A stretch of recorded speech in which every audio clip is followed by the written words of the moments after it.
Dearest listeners, there exists no prison more exquisite than that forged by our own bitterness, nor any chains more binding than those we fashion from ancient grievances. Today, your humble chronicler brings you the most unsettling tale of a marriage contracted not for fortune nor for alliance, but for the coldest revenge imaginable, the ingenious annihilation of an inheritance, separating blood from power, severing legacy from lineage as payment for decades of cruelty. A young bride who married for love, only to discover herself nothing more than an instrument in her husband's calculated vengeance against a dead man. A marriage bed transformed into a battlefield, a womb deliberately denied its purpose, and a terrible secret that would shatter an innocent heart into 1,000 pieces. If tales of passion twisted into punishment intrigue you as they do this author, pray honor me with your subscription to this channel and bestow a small token of approval upon this humble chronicle. Your support ensures that more such stories of hearts, entangled in the complexities of our era, shall reach your ears. But let us not rush, for the best stories, like the finest brandy, must be savored properly. The spring of 1815 found London society in particularly jubilant spirits, for Wellington had at last defeated the Corsican upstart, and the Tun could return to its proper occupation of matrimonial scheming. It was during this season that Miss Eliza Brennan made her debut, stepping into the glittering ballrooms of Mayfair with all the tremulous hope that characterized young ladies of modest fortune and excellent breeding. Eliza possessed that particular beauty which transformed the ordinary into something sublime, not through extraordinary features, but through the genuine warmth that radiated from her countenance.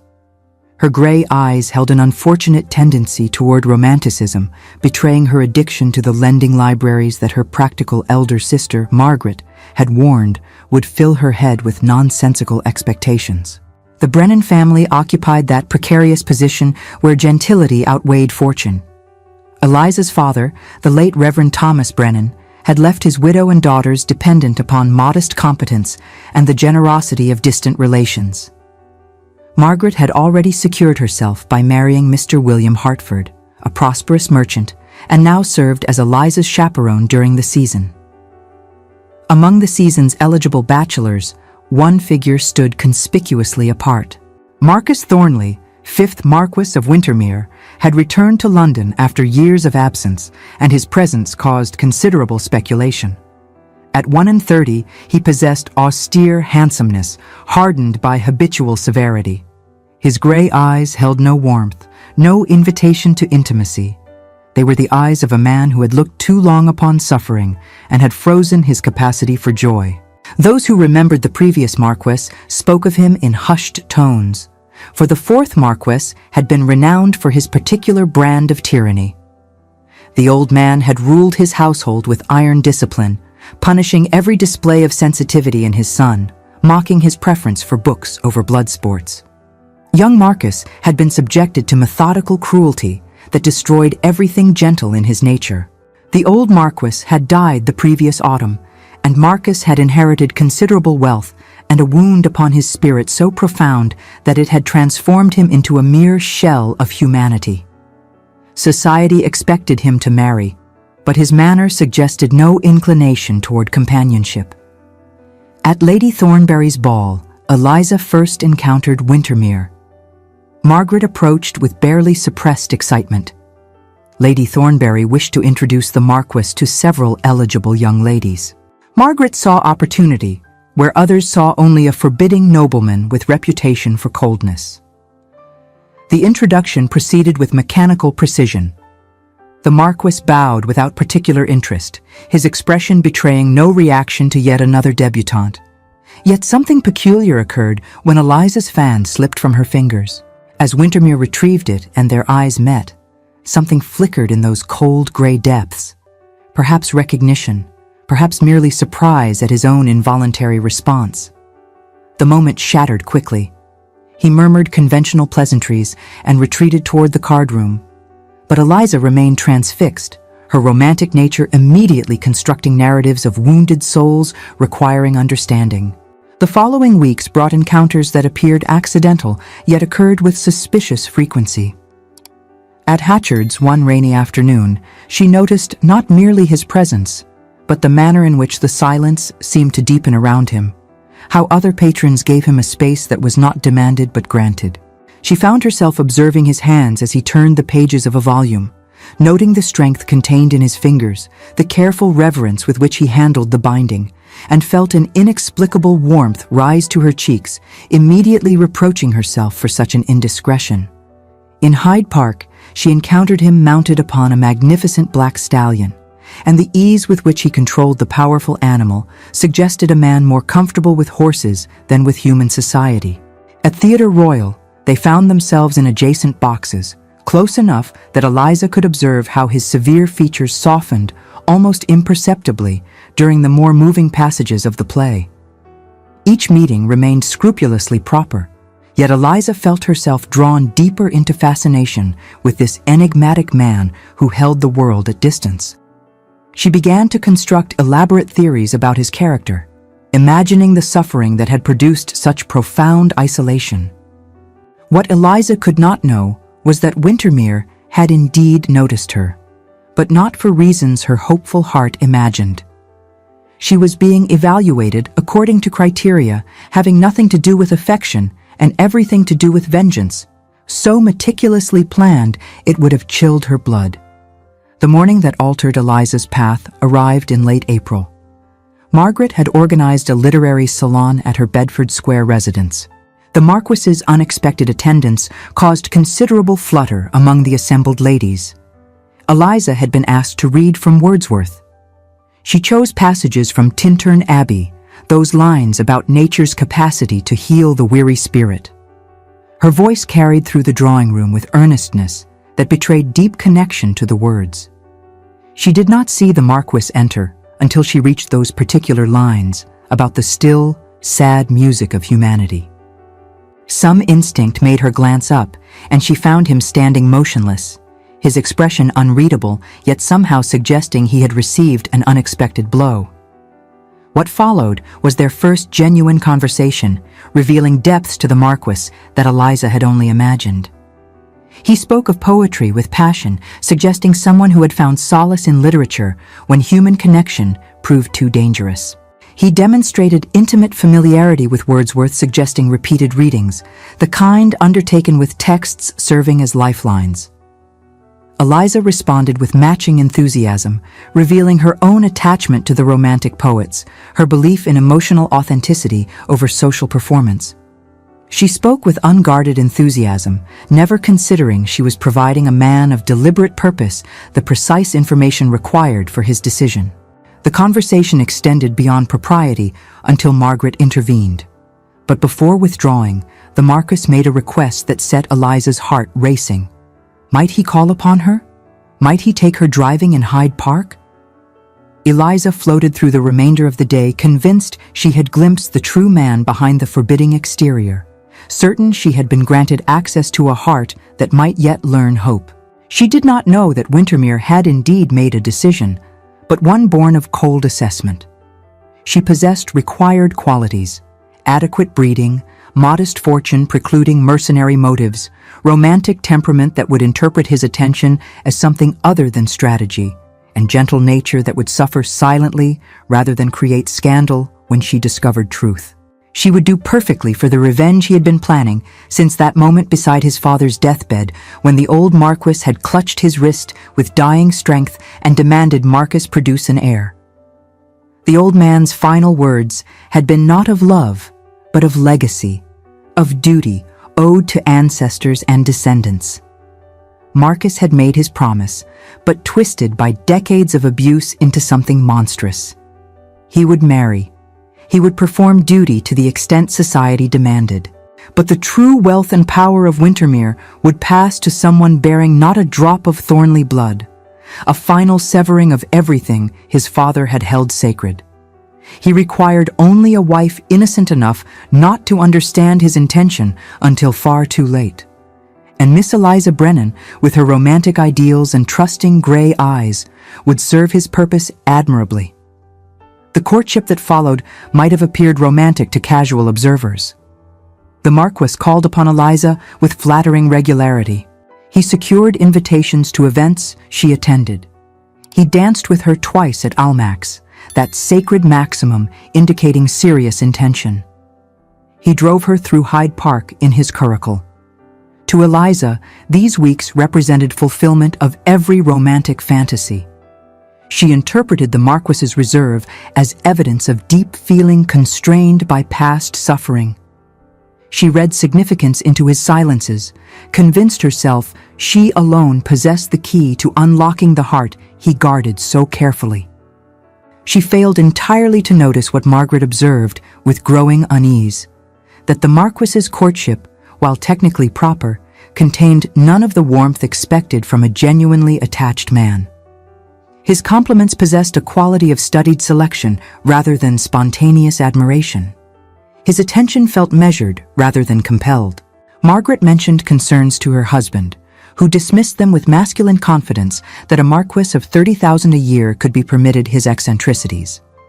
She attempted warning Eliza, but her warnings fell upon ears deafened by infatuation. The proposal followed impeccable form. The Marquis requested an interview with Mrs. Brennan, presented extraordinarily generous settlements, and asked for Eliza's hand with proper attention to protocol. Mrs. Brennan, despite lingering unease about his coldness, could not refuse such an advantageous match. Eliza received his proposal in Margaret's drawing room. The Marquis delivered expected sentiments about esteem and respect. Eliza, hearing what her heart wished rather than what was actually said, interpreted formal words as shyness. She accepted with tears of joy, believing herself the most fortunate of women. She had secured what she believed was a genuine love match. The Marquis received her acceptance with a bow and kiss upon her hand, betraying nothing of his thoughts. He arranged for a wedding as soon as banns could be read, explaining business required returning to his Derbyshire estate before summer heat made London unbearable. The truth was simpler. He wished to complete his revenge before time or conscience might weaken his resolve. The wedding took place on a perfect June morning. Eliza wore her mother's wedding dress and carried roses from Margaret's garden. She thought herself radiantly happy, believing she had married a man who cherished her deeply. Standing at the altar, repeating vows she believed would bind them in sacred union of hearts, Eliza had no conception of the nightmare into which she was stepping. The wedding night awaited, and with it, the beginning of Eliza's true education about the man she had married. Wintermere Hall stood in Derbyshire's Peak District, a massive stone edifice housing Thornley Marquesses for 6 generations. Its grey walls rose against the hills like a fortress, reflecting sunlight without seeming to admit it. Eliza arrived as the new Marchioness in late afternoon after 2 days of strained travel. The Marquis had remained courteous but distant, treating her with formal politeness rather than bridal affection. The housekeeper, Mrs. Thornley, showed Eliza to chambers that had belonged to previous Marchionesses, well appointed but curiously impersonal. Eliza learned the Marquis's chambers occupied the opposite wing, an arrangement Mrs. Thornley explained as traditional. The wedding dinner proceeded in cavernous formality. Afterward, the Marquis suggested she retire early given travel exhaustion. He would join her later. Eliza prepared nervously for her wedding night, possessing only haziest understanding of what would occur. The Marquis arrived perhaps an hour later. What followed was, in strictly technical terms, consummation of the marriage. He performed his husbandly duties with mechanical efficiency, showing neither passion nor cruelty, but simply determination to complete a necessary act. When it ended, the Marquis withdrew immediately to his chambers with nothing more than a formal good night. Eliza felt confused and bereft. She had anticipated awkwardness, but also some element of tenderness. Still, she consoled herself, first experiences were difficult. Time and familiarity would bring the warmth she craved. What Eliza did not know was that her husband had just performed the first act of his carefully planned revenge. Consummation had been necessary for legal validity, but it would be the last time he would risk creating the heir his father had demanded. From this night forward, the Marquis would ensure through deliberate means that his wife's womb remained empty. The pattern established itself with devastating consistency. The Marquis maintained husbandly visits approximately twice weekly, always with the same dispassionate efficiency. He would arrive, perform what he viewed as duty, and depart with minimal conversation and no affection. One such night in late July, after a particularly mechanical encounter, Marcus returned to his own chambers and closed the door behind him. He leaned against it for a moment longer than necessary, his jaw clenched tight. He looked down at his own hands as though they belonged to a stranger, and for the briefest instant, something flickered across his features, a flash of self-loathing so intense it might have passed for pain. Then his iron discipline reasserted itself, crushing the wayward emotion before it could take root. The revenge brought satisfaction, certainly, but it was a dish served in the most absolute and glacial emptiness, and some part of him, a part he refused to acknowledge, recoiled from the void he had created. Eliza gradually recognized something was profoundly wrong. The encounters brought neither pleasure nor connection.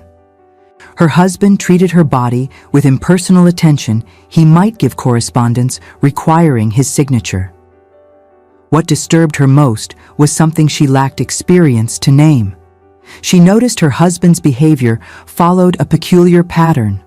At the last moment, he would withdraw abruptly in a manner leaving her confused. She possessed no framework for understanding. She assumed this was simply how marital relations proceeded. Perhaps romantic literature had been misleading. But as weeks became months, Eliza began noticing other women her age, whose waistlines expanded, whose families announced expected arrivals. Everyone seemed to assume an heir would arrive in due course. Except the expected signs never appeared for Eliza.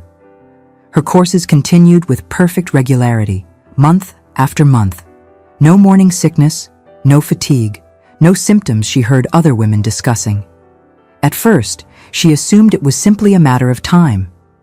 But as months accumulated, 3, then 4, then approaching 6, she began worrying.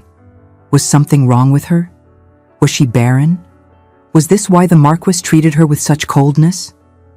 The worry transformed gradually into shame. She began feeling defective, inadequate to the most basic duty of a wife. She noticed servants exchanging glances, caught tail ends of conversations ceasing abruptly when she entered rooms. Margaret wrote frequently, letters full of news about her own pregnancy. Each letter became small torture, reminder of Eliza's apparent failure. Eliza attempted discussing concerns with the Marquis, but he deflected every effort. When she finally gathered courage to ask directly whether he was disappointed in her inability to conceive, he responded with cold dismissal that the matter was not worth discussion. The dismissal stung more than criticism would have. It reinforced her conviction that she was somehow deficient, that her husband had recognized this flaw. Her life at Windermere Hall settled into a pattern of exquisite loneliness. The Marquis maintained a schedule, ensuring they spent minimal time together beyond formal dinners and periodic nighttime visits. He treated her with unfailing courtesy, but absolutely no warmth. Eliza attempted finding purpose in household management, but Mrs. Thornley had run Windermere Hall for decades and made clear she neither required nor welcomed interference from a mistress who had not yet justified her position by producing an heir. She wrote long letters to her mother and Margaret, but found herself unable to articulate the true nature of her unhappiness. How could she explain that her marriage felt like a prison of loneliness? The autumn brought news that Margaret had been safely delivered of a healthy son, little Thomas Hartford. The letter arrived on a day when Eliza's courses had just begun again, the 6th month of marriage, with no sign of expected pregnancy. She wept that night, alone in her chambers, feeling herself a failure. She did not understand that her body was functioning perfectly, that the fault lay in her husband's intentional prevention of conception. She knew only that she was desperately unhappy, that romantic dreams had crumbled into dust, and that she was trapped in a marriage bringing neither love nor children, nor any sense of purpose. And winter was coming, when Derbyshire hills would be locked in snow and ice, and Eliza would find herself more isolated than ever. But winter would bring something else, a tragedy that would finally tear away the veil of ignorance and force Eliza to confront terrible truth about what had been done to her. The letter arrived in early December. It came from William Hartford, and its contents shattered what remained of Eliza's fragile equilibrium. Margaret had taken ill shortly after birth.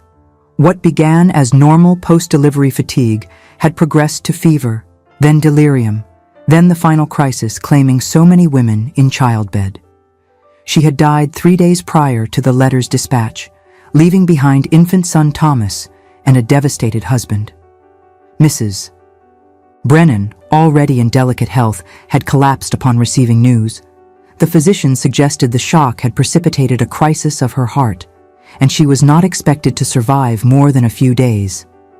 William Hartford, overwhelmed by grief and care of an infant, begged Eliza to come immediately. Margaret's final wishes had been for Eliza to take responsibility for her son should she not survive. Eliza found the Marquis in his study and requested permission to travel immediately to London. She did not phrase it as a question. Circumstances clearly demanded her presence. The Marquis would escort her himself, he informed her. The circumstances required his presence as head of her family. They would depart the following morning. They arrived in London to find Mrs. Brennan still clinging to life. Eliza spent 3 days at her mother's bedside before Mrs. Brennan died peacefully with her remaining daughter beside her. 2 funerals followed in rapid succession. Eliza moved through the ceremonies in a fog of grief, barely aware of the Marquis's steady presence. William Hartford proved himself utterly incapable of managing an infant. His grief had paralyzed him. The child's wet nurse looked to Eliza for direction, clearly relieved that someone capable had arrived. Little Thomas was a beautiful child, dark-haired and gray-eyed like his mother. Eliza found herself drawn to him with surprising intensity, this small person representing all that remained of Margaret. The weeks that followed the funerals passed in a haze of mourning and newfound purpose. Eliza remained in London, having taken up residence in the Hartford household to care for Thomas. She spent her days entirely devoted to the infant, finding in his needs a distraction from her overwhelming grief. In the quiet hours when Thomas slept, she would hold him close, marveling at the perfection of his tiny features, seeing in him echoes of her beloved sister. She discovered depths of maternal feeling she had not known she possessed. The fierce protectiveness that rose in her when Thomas cried, the joy that filled her heart when he smiled in his sleep, the tender devotion with which she supervised every aspect of his care. These feelings awakened something within her that months of barren marriage had left dormant. The Marquis maintained a respectful distance during this period, attending to business in the city while Eliza mourned. He called upon her periodically to inquire after her welfare and to offer whatever assistance she might require, but he made no demands upon her time or attention. It was after nearly a month of this arrangement, when Eliza had established a profound bond with her nephew and found in his care the only source of meaning in her grief-stricken existence, that the Marquis requested a private audience.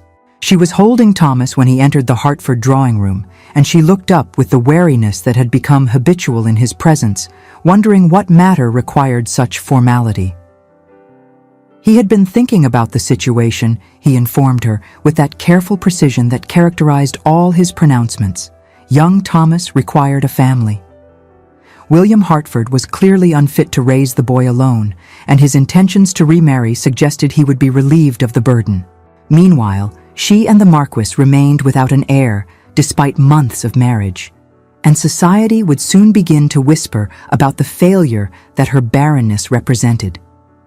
As he spoke the word, barrenness, he saw the raw pain flash across her face, the almost imperceptible flinch as though he had struck her. For a fraction of a second, he felt something uncomfortable, a dissonance in his carefully orchestrated revenge. Her pain was a necessary variable in his equation, but it proved more unpleasant to witness than he had anticipated. He immediately suppressed the sensation, refocusing on the objective that had consumed him since his father's death. The momentary discomfort was irrelevant. Only the completion of his vengeance mattered. He proposed an arrangement that would address all these concerns. They would formally adopt Thomas as their son and heir to the Wintermere fortune. The boy would take the Thornley name, would be raised with every advantage their wealth could provide, would inherit the vast properties, the houses, the investments, everything the Marquess possessed, save the title itself. The title, bound by law and patent of creation, must pass to the nearest male relative of Thornley blood, some distant cousin Marcus barely knew. But that unfortunate gentleman would inherit nothing save an empty honor, a name without substance. The true wealth and power of Wintermere, accumulated over generations, would pass to Thomas Hartford, a child bearing not a single drop of Thornley blood. It was, he suggested, with the faintest hint of satisfaction in his cold voice, a most convenient solution for all parties involved. Eliza stared at him, holding the sleeping infant, trying to process what he was proposing.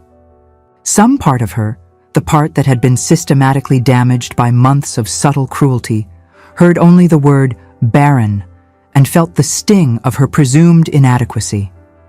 But another part, the part that had awakened to fierce protective love the moment she held her nephew, recognized the opportunity being offered. Thomas would have everything her modest family could never provide. He would receive the education, connections, future that Margaret had wanted for her son. He would not grow up in the awkward position of a merchant's child trying to navigate the blurred boundaries between trade and gentility.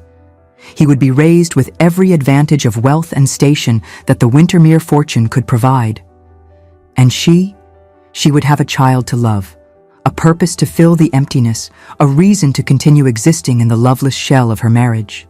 She agreed to the adoption with tears streaming down her face, believing herself grateful for her husband's generosity, convinced this unexpected kindness represented a turning point in their relationship.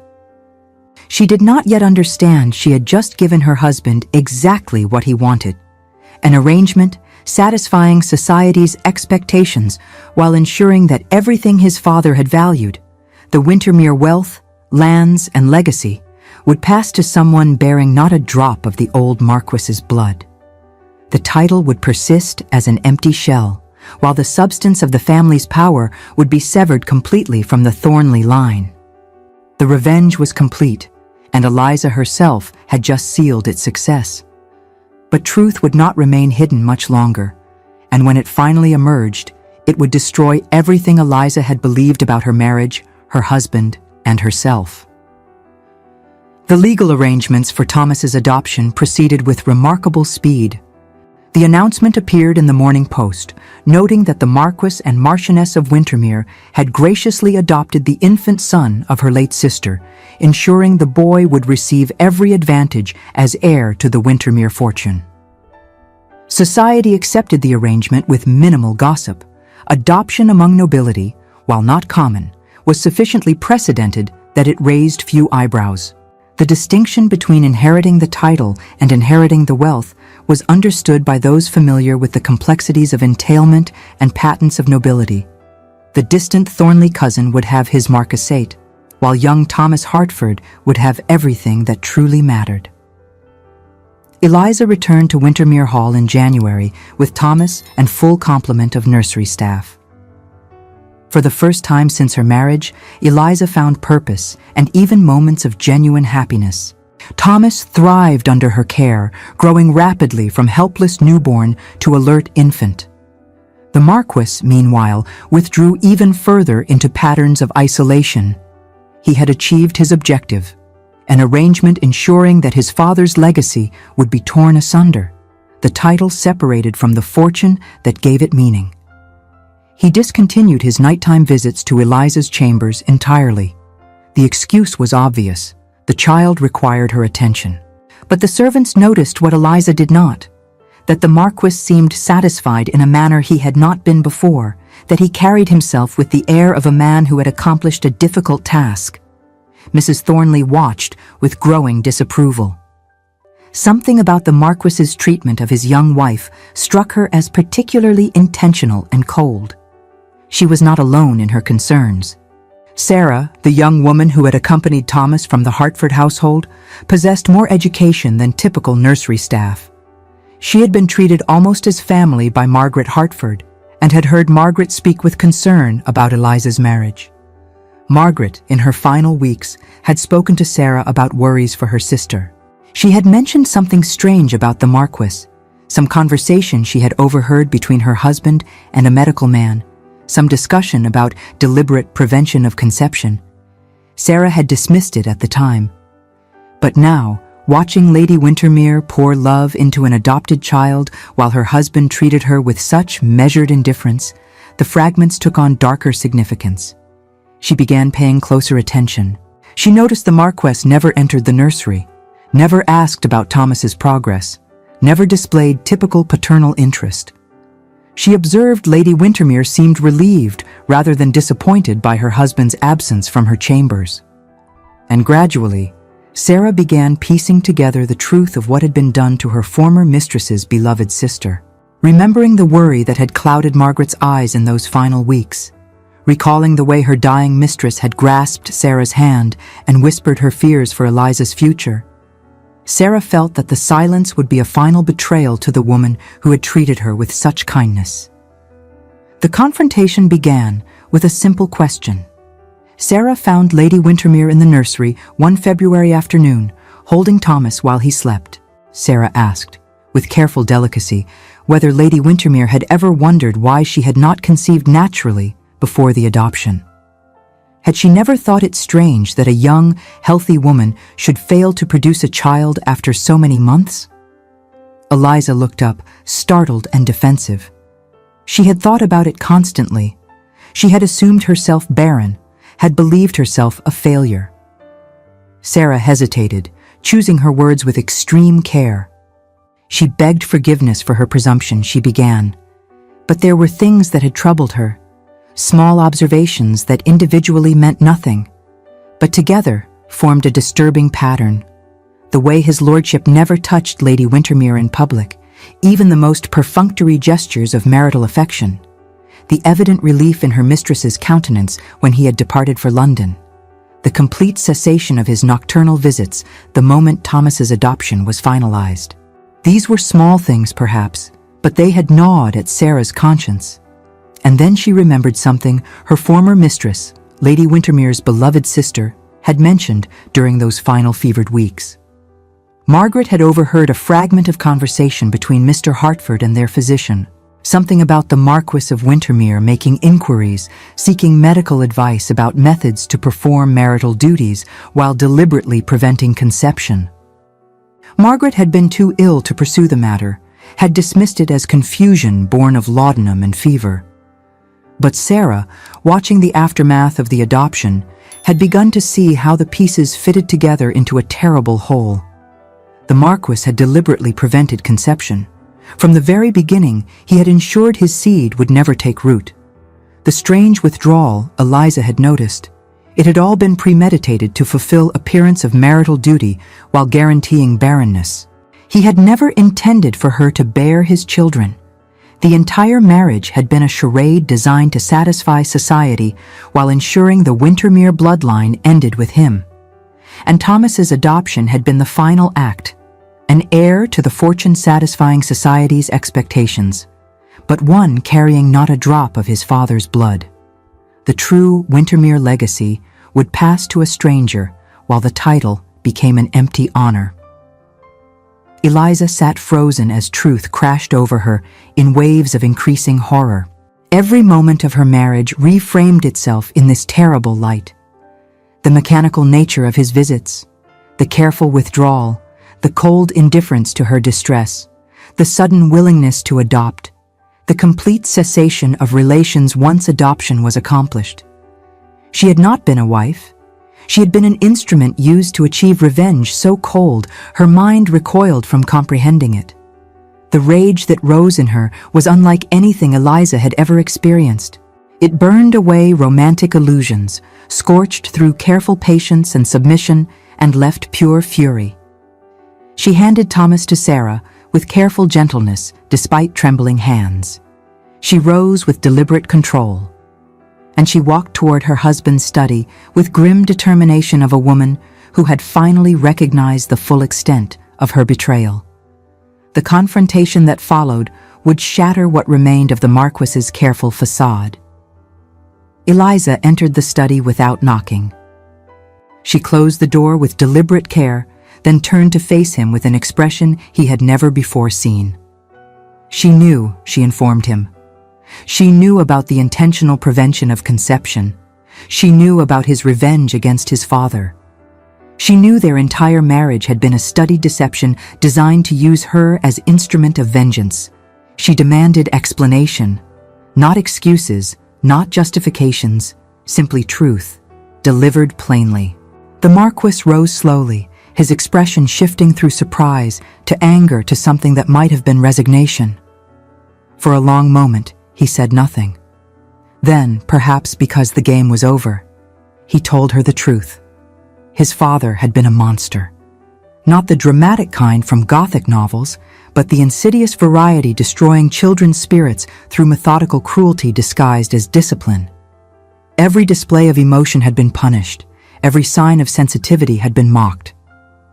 Books had been his only refuge. Poetry had provided solace when human connection proved too dangerous. He had learned to suppress everything gentle, to present the cold exterior his father demanded. When his father lay dying, the old Marquis had made his final demand: produce an heir, continue the bloodline, ensure the Wintermere legacy endured.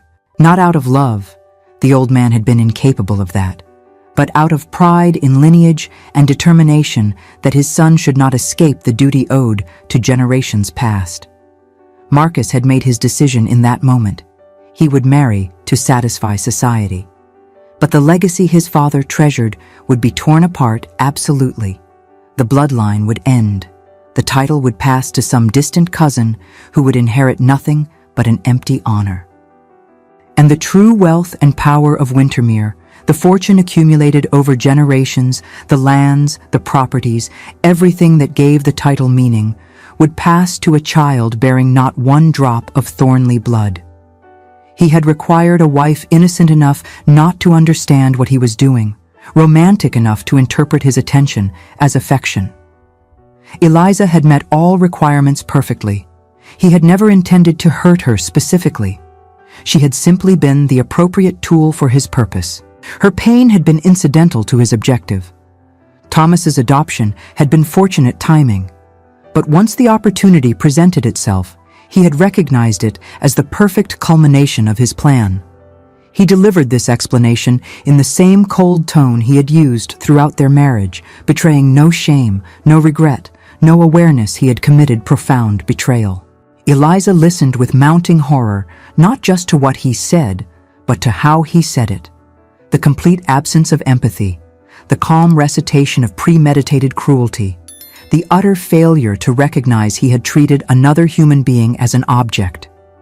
She told him his father had succeeded beyond imagination, that the old Marquis had transformed his son into exactly the kind of monster he himself had been. His father had destroyed him through overt abuse. He had destroyed her through studied deception. She paused, and for an instant the fury in her eyes gave place to something far more devastating, a raw anguish that cut deeper than any anger could. Her voice dropped to a whisper that proved more lacerating than her previous accusations. "Tell me just one thing, my lord," she said, her words trembling with barely contained pain. "Was there a single moment? One look? One word? Anything that was not part of your calculated performance? Did you feel even a flicker of genuine regard when you read Wordsworth to me, when you drove me through Hyde Park, when you stood beside me at the altar?" The question hung between them, naked and terrible in its vulnerability. Marcus met her gaze, and in his silence, in the cold, empty acknowledgement in his gray eyes, she found her answer. Nothing. It had all been nothing but a carefully orchestrated deception. The knowledge extinguished something in Eliza's expression, replacing anguish with a steely resolve that was somehow more final than rage. She would not leave, she told him with renewed composure, for she had nowhere to go and no resources. She would remain as Marchioness because law and society gave her no alternative. But their marriage was finished in any meaningful sense. She would raise Thomas, manage the household, fulfill social obligations. But she would never again pretend affection for him. She would never again waste romantic hopes on the shell of a man incapable of genuine human connection. She left him alone in his study, returning to the nursery where Thomas stirred from his nap. She held him, while Sarah fetched the wet nurse, and she found herself weeping silently into his soft hair. She had believed that love could heal all wounds, that patience could thaw any frozen heart. She had been catastrophically wrong. The Marquis remained in his study long after Eliza departed, staring at nothing. He felt nothing, not shame, not regret. His father's training had been thorough, yet some small part of him recognized uncomfortable truth. He had become his father in all the ways that mattered. He had inflicted premeditated cruelty on someone who had done nothing to deserve it. But recognizing truth and feeling appropriate emotion were entirely different things. And Marcus Thornley had long since lost the ability to feel anything beyond cold satisfaction of vengeance completed. Or so he told himself, sitting alone as night fell over Derbyshire hills.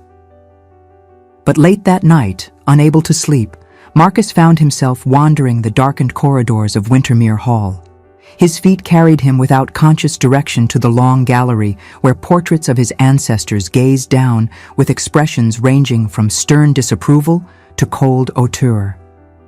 He stopped before the portrait of his mother, painted when she was barely 20, younger than Eliza was now. Lady Anne Thornley had died when Marcus was 7, carried off by fever so quickly that he had barely had time to comprehend his loss before his father had forbidden him from speaking her name again. In the portrait, she looked gentle and kind, with gray eyes that seemed to hold warmth even in oil paint. His father had kept the painting only because removing it would have caused talk, but he had relegated it to the furthest corner of the gallery where it could be conveniently forgotten. Marcus stared up at his mother's face, and for just a moment, something twisted in his chest. A sensation so long suppressed that he almost failed to recognize it. It felt like grief or perhaps regret. A fleeting thought crossed his mind. What would his mother have thought of what he had become? Of what he had done to Eliza? He pushed the thought away with practiced efficiency, turning sharply from the portrait. His revenge was complete. His father's legacy was destroyed. Nothing else signified.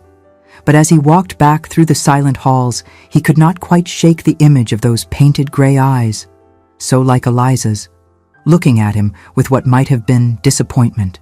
The months that followed transformed Wintermere Hall into a house divided against itself. Eliza fulfilled duties as Marchioness with mechanical efficiency while investing genuine energy into Thomas's care. The infant thrived under her devoted attention. The Marquis maintained his pattern of isolation. He attended necessary social functions with his wife, presenting the united front society expected, but the coldness between them was palpable. Sarah watched over both mistress and master with keen observation. She noticed how Lady Wintermere never spoke to her husband except when necessary, how she turned her face away when he entered rooms. But Sarah also noticed something else that disturbed her. The Marquis had taken to visiting the nursery at odd hours, not when Eliza was present, but during times when only staff attended to Thomas. He would stand in the doorway, never entering fully, simply watching the child with an expression Sarah could not quite interpret. Spring arrived, transforming the harsh Derbyshire landscape. Thomas, now 6 months old, had begun displaying personality beyond mere infant needs. He smiled easily, laughed with genuine delight. Eliza sang to him constantly, filling the nursery with ballads and folk songs. Her voice carried through the halls, adding warmth to spaces that had been cold for generations. In April, Eliza received a letter from William Hartford. He was planning to remarry and expressed hope he might visit occasionally to maintain some connection with his son. Eliza responded with generous permission. She felt no resentment. Indeed, she felt grateful that circumstances had brought Thomas into her life. She was writing her response when the Marquess appeared. He had received correspondence from his man of business in London. There were matters requiring his personal attention, potentially extending to several weeks. He would be departing in 2 days. He did not ask if she wished to accompany him. He simply informed her of his plans. Eliza nodded acknowledgement without looking up, making clear through indifference that his comings and goings were of no consequence to her. He departed 2 days later. The household breathed easier in his absence, and Eliza found herself able to smile more genuinely. She should have been content with this arrangement, but some part of her felt a peculiar ache, not longing for her husband's presence exactly, but grief for what might have been had circumstances been different. She was contemplating this uncomfortable truth one afternoon in late May when Sarah burst into the morning room with a letter that had just arrived from London. It came from the Marquess's valet. The Marquess had been attacked near his London residence 3 nights prior, a robbery attempt that had turned violent when he resisted. He had sustained significant injuries, a blow to the head leaving him unconscious for 2 days, and a knife wound to his side that had fortunately missed vital organs but had resulted in dangerous blood loss. The physicians attending him had stabilized his condition, but he remained weak and confused, suffering from headaches and occasional disorientation, suggesting his head injury had been severe. The valet requested her instructions regarding whether she wished to travel to London. Eliza read the letter twice. By all rights, she should feel nothing. The man had used her abominably. Yet she found herself feeling something that surprised her. Not joy at his suffering, not indifference, but peculiar concern having nothing to do with wifely duty and everything to do with simple human compassion. She made her choice with decisiveness that had emerged from the wreckage of her romantic illusions. She would go to London, not out of love, but because duty demanded it, and because she would not allow herself to become as cold and unfeeling as he had proven himself to be. She arranged for Thomas to remain at Wintermere Hall with Sarah, unwilling to expose an infant to travel risks. She departed the following morning toward London, and the husband she had once loved, but now felt only duty toward. What she did not know was that the blow to the Marquess's head had done something far more significant than merely causing pain. It had somehow damaged whatever mechanism in his mind had allowed him to suppress his capacity for feeling. And the man she would encounter in London would be profoundly different from the cold husband she had left behind. Eliza arrived to find the household in controlled chaos. The valet, Simmons, greeted her with obvious relief. The physician attending him was Dr. Westerly, whose reputation for treating head injuries had made him the natural choice. He briefed Eliza on his patient's condition with careful precision. The head injury had been severe, resulting in unconsciousness followed by confusion and disorientation. The patient had gradually regained clarity, but something peculiar had occurred that Dr. Westerly had never before encountered.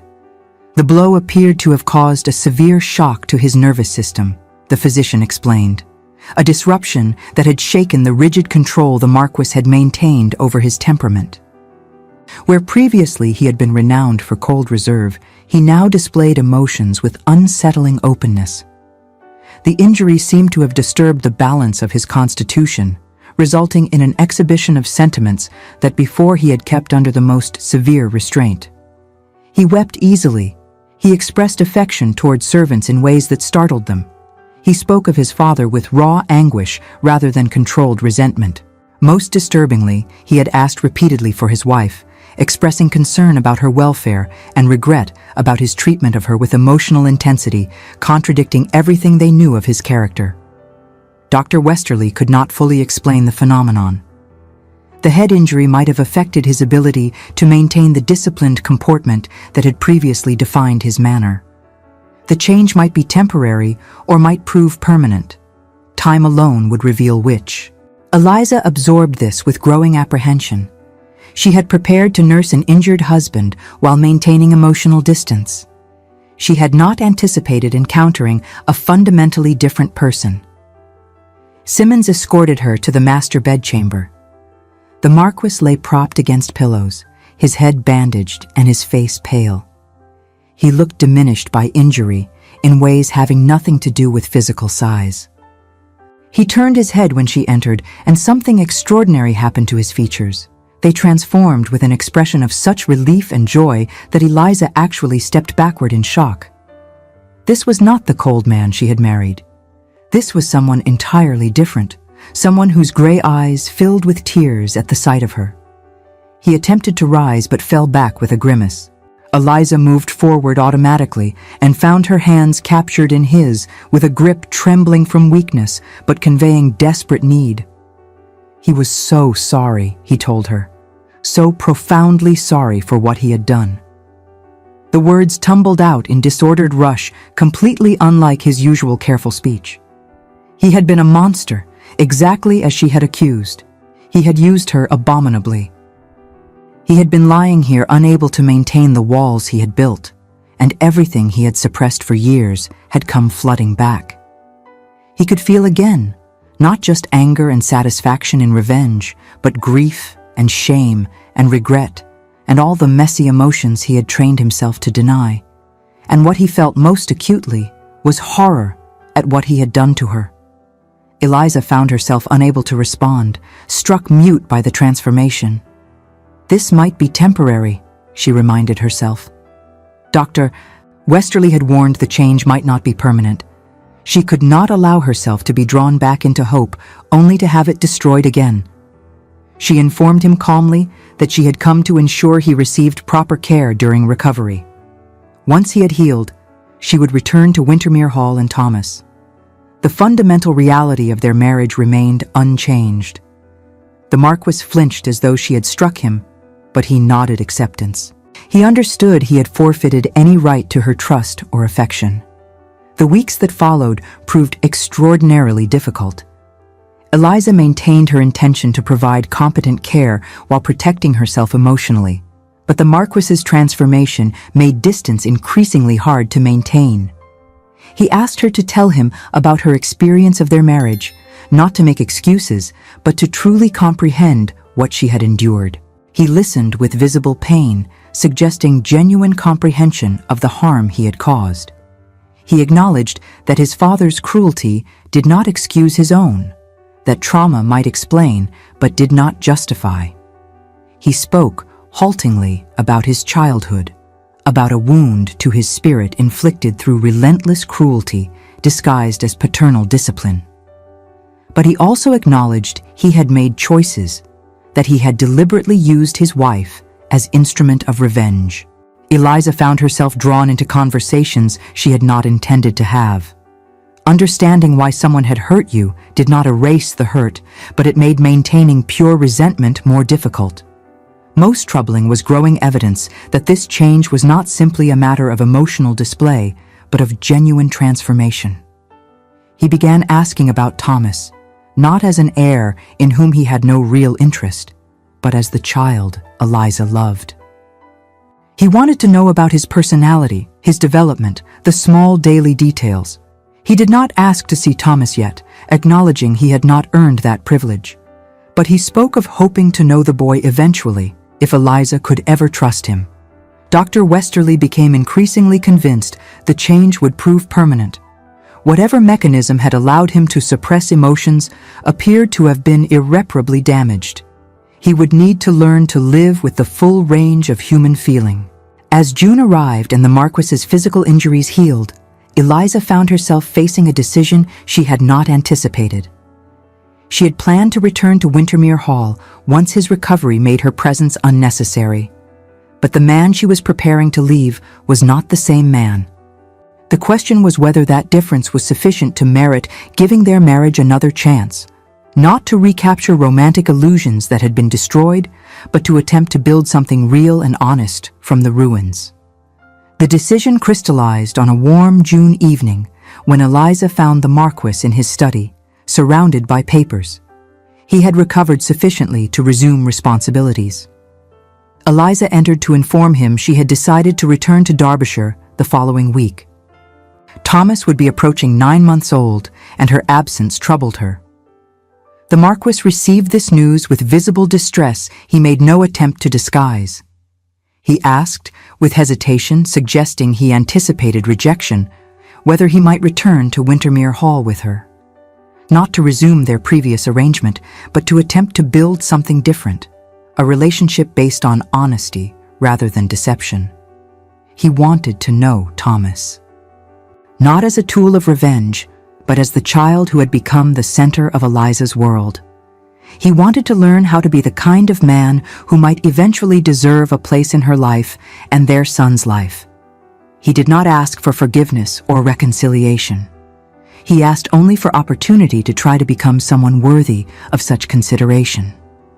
Eliza found herself suspended between caution, born of bitter experience, and dangerous stirring of something that might have been hope.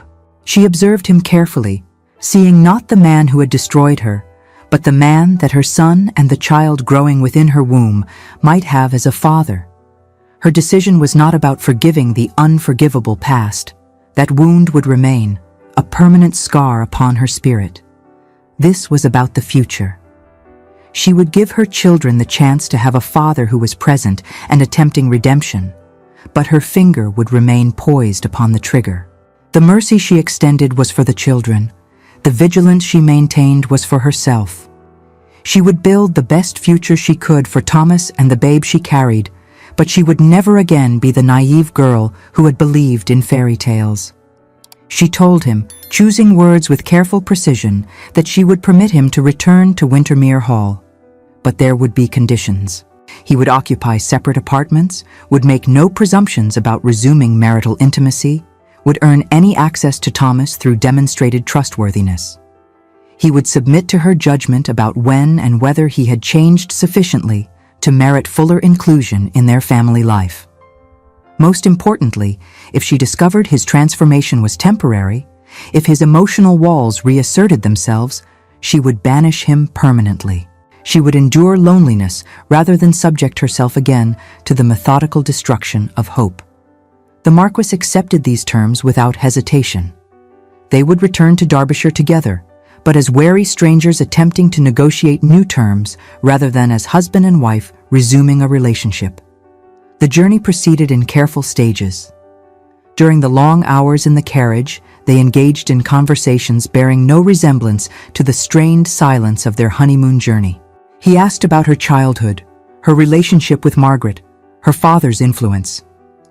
He listened with genuine attention and shared his own experiences with halting discomfort of someone unaccustomed to such vulnerability.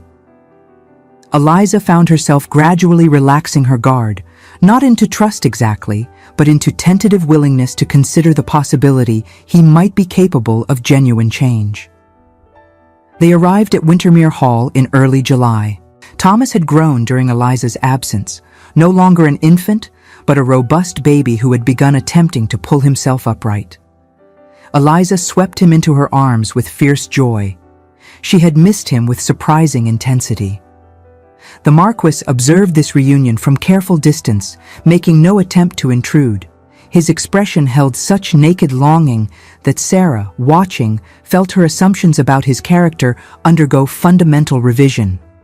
The weeks that followed established new patterns. The Marquis maintained separate chambers as agreed. He devoted himself to estate management with new attention to how decisions affected tenants and servants. He began, with Eliza's cautious permission, to spend brief periods in Thomas's presence. Initially, these were merely observational. Thomas seemed unbothered by this new presence. Gradually, as the Marquis demonstrated consistent gentleness, Eliza permitted more direct interaction.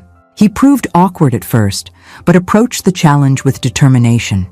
He learned how to hold Thomas properly, how to entertain him, how to soothe him. Sarah watched with approval, noting how Lord Windermere's face softened when Thomas laughed, how he displayed infinite patience with infant unpredictability. But the real test came in August, when Eliza's courses failed to arrive at their expected time. She noticed the delay with initial confusion, then with dawning horror as she calculated timing. The marriage had been consummated during those early months, but there had been that single night after his injury when he had been feverish and confused, when she had been nursing him through a difficult episode. He had reached for her in his delirium, seeking comfort rather than conjugal satisfaction, and she had responded with compassionate presence. The encounter had been so different from his previous mechanical visits that it had not occurred to her to consider consequences. But now, as she recognized the signs, she understood with crystalline clarity that she was pregnant. Not through deliberate choice, but through a single moment of human connection during his illness. The irony was almost unbearable. After months of believing herself barren, she had conceived during the one encounter motivated by compassion.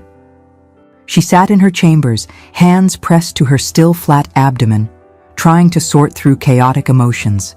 Fear, certainly. Pregnancy carried mortal risks, as Margaret's death had demonstrated. Anger at the cosmic jest, allowing conception now. And underneath it all, complicated joy. But the question that paralyzed her was how to tell the Marquis. This pregnancy represented the very thing he had worked so deliberately to prevent. Would the news cause his emotional walls to reassert themselves? Would he revert to the cold man who had married her for revenge? Or had he changed sufficiently that he could accept this development, perhaps even welcome it? She delayed the revelation for weeks, watching him carefully for any signs his emotional openness was diminishing. But he seemed, if anything, to be growing more comfortable with emotional expression rather than less. Finally, in September, when her condition could not be hidden much longer, Eliza requested a private interview. They met in the library. She told him directly, without preamble. She was pregnant, likely from that fevered night during his illness.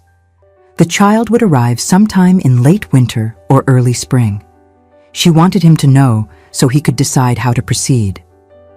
The Marquis sat motionless as the information penetrated. For a terrifying instant, his face became an impenetrable mask, an echo of the cold man she had confronted in this very room months before. His features held no expression, no hint of the emotional openness he had displayed since his injury. The silence stretched unbearably, and Eliza felt her heart turn to ice in her chest, convinced that the shock had rebuilt the walls that trauma had torn down. She had been a fool to hope, a fool to believe that genuine transformation was possible. Then the mask shattered. His face crumpled, cycling through emotions too complex and swift to catalog individually. Shock, certainly, fear unmistakably, but also something that could only be described as wonder, pure, unguarded, overwhelming wonder. When he finally spoke, his voice shook with emotion he made no attempt to control. This child would be his chance to be the kind of father his own father had never been. A chance to break the cycle of cruelty defining the Wintermere line. A chance to create something good from blood he had viewed as cursed. He asked, with heartbreaking uncertainty, whether she would permit him to be truly involved in this child's life from the beginning. Not merely as legal father providing material support, but as a parent attempting to offer love rather than cruelty. He understood if she could not trust him with such responsibility. He had proven himself capable of terrible deliberation where children were concerned. She had every right to protect this child. Eliza found tears streaming down her face as she listened, hearing genuine transformation rather than studied performance. She told him she would give him the opportunity to be a true father. But the chance came with absolute conditions. Any sign of the coldness characterizing their early marriage, any indication he was reverting to viewing people as instruments, and she would protect her children with every resource at her disposal. He accepted these terms with gratitude of someone receiving a gift beyond deserving. The news spread through the household with typical servant speed. The reaction was universally positive.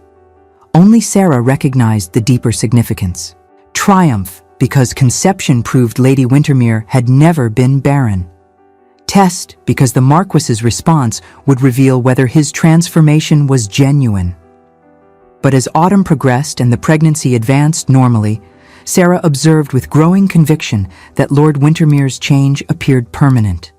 He attended to his wife with solicitous care, respecting her boundaries while offering genuine support. He continued building his relationship with Thomas with patience and warmth. And he spoke of the coming child with mixture of joy and terror, suggesting he fully comprehended the magnitude of responsibility he was accepting. The terror was actually reassuring. A man who felt no apprehension about fatherhood either possessed unrealistic confidence or had not truly grasped what parenthood entailed.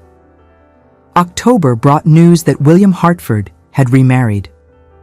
The letter included warm wishes and expressed Hartford's gratitude for Thomas's life at Windermere Hall. The pregnancy proceeded normally through November and into December, though Eliza found herself battling fears that Margaret's fate might become her own.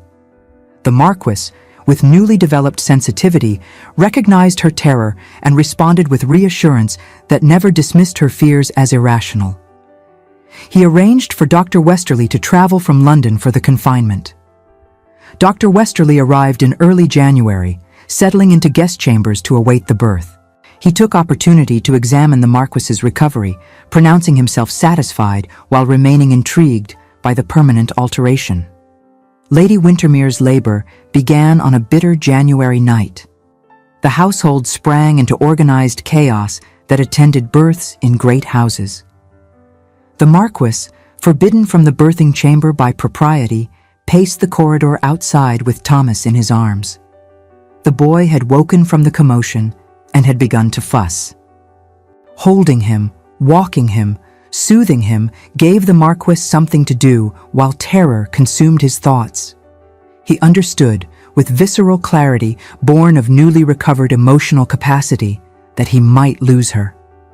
That childbirth claimed women with frightening regularity. That Margaret's death stood as recent reminder of how quickly joy could transform into tragedy. Sarah found him holding Thomas while silent tears streamed down his face, and she felt the last of her reservations about his transformation dissolve. This was not performance. This was genuine terror, born of genuine love. The labor proved long and difficult, stretching through the night into the following day. Dr. Westerly emerged periodically to inform the Marquis that progress continued normally, that no complications had yet developed.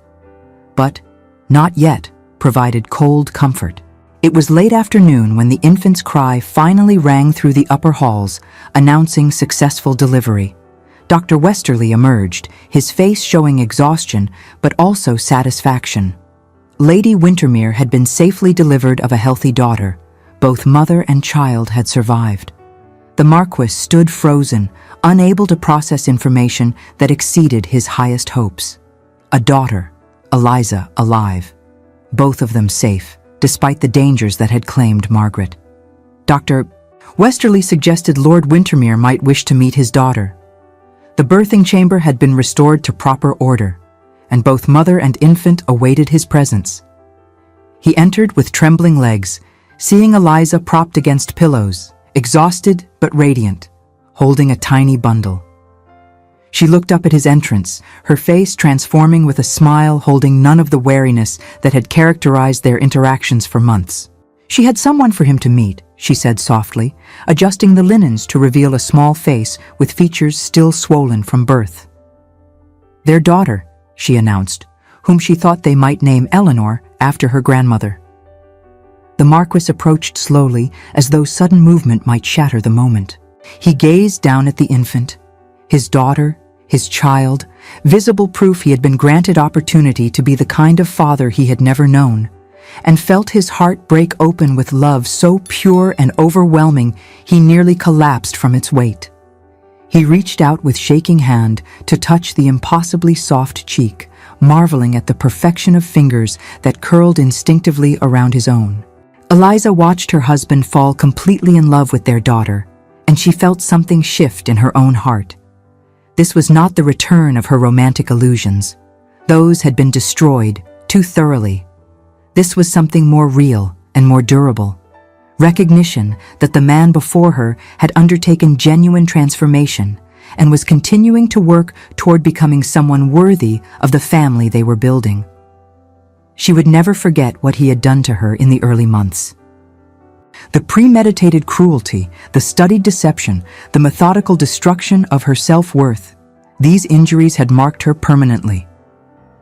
But she could see now that people were capable of change, that trauma did not excuse cruelty, but neither did it permanently define one's capacity for growth. Her husband had been broken by his father's abuse, had responded with his own calculated cruelty. But the injury, forcing him to confront emotions he had spent his life denying, had given him opportunity for genuine transformation. He would need to work every day to be the kind of husband and father he had never learned to be. There would be failures and setbacks. But for the first time since their wedding, Eliza felt hope that the work might eventually produce something worth having. She extended her free hand toward him, and he took it with trembling fingers, his tears falling freely now. They sat together in the birthing chamber, husband and wife, father and mother, two damaged people attempting to build something good from the ruins of vengeance and romantic illusion. As Marcus gazed at his wife and his newborn daughter, he felt a love so overwhelming it was almost painful in its intensity.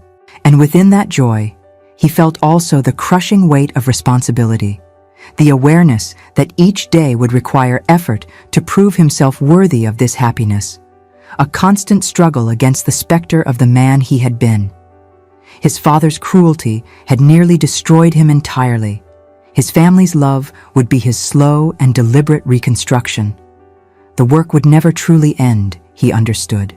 But holding Eleanor's impossibly small hand in his, watching Eliza's exhausted smile, he thought that perhaps the work itself was the point, that redemption was not a destination, but a journey undertaken one careful step at a time. It would not be easy. The road ahead would require patience, forgiveness that must be earned rather than assumed, and constant vigilance against the patterns of behavior that had nearly destroyed them both. But as Eliza looked at her husband cradling their daughter's tiny hand in his, seeing the wonder and terror and fierce love in his face, she thought that perhaps, after all the pain and betrayal, they might actually have a chance at building something real, not the fairy tale romance she had once imagined. Something harder and more honest. A partnership forged through suffering and transformation, bound not by romantic illusion, but by shared commitment to breaking the cycles that had damaged them both. And so another tale of hearts united reaches its blessed conclusion. Love, it seems, finds a way even through the strictest conventions of proper society, and sometimes through the ruins of vengeance itself, transforming premeditated cruelty into genuine redemption, one difficult, honest step at a time.